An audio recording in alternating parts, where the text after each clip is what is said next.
Olá, a proposta aqui é uma viagem por uma história linda e muito íntima, um livro de memórias que é, no fundo, uma grande homenagem ao amor. Vamos nessa? Enquanto espero, resolvi prestar uma homenagem a quem me tem feito tão feliz.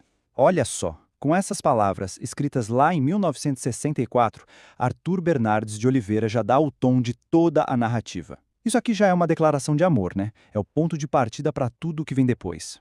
Para a gente entender o contexto, o Arthur está escrevendo essa história para a esposa, a Elizabeth, como um presente de gratidão. E tem um detalhe, ele está fazendo isso no seu aniversário de 33 anos, que também era o aniversário de 7 anos de casamento. Ele está sozinho, com saudade dela e dos filhos, e decide transformar essa saudade toda nesse tributo.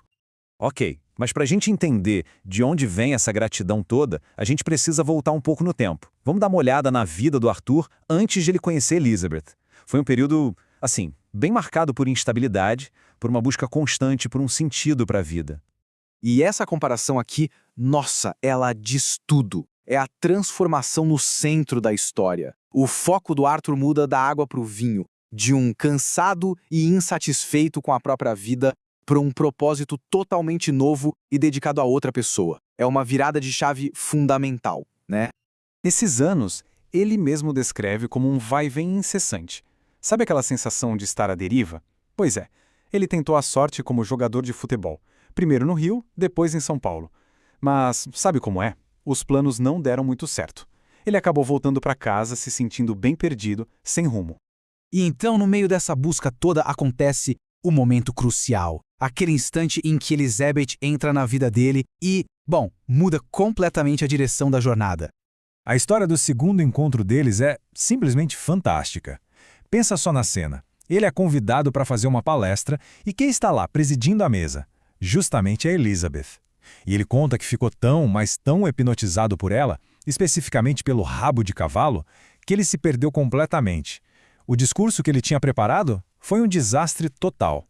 Mas, calma aí, para a gente entender de verdade o Arthur e as decisões que ele toma, a gente precisa conhecer duas figuras que foram a base de tudo para ele, seus pais. O legado deles é o que realmente moldou o homem que ele viria a ser.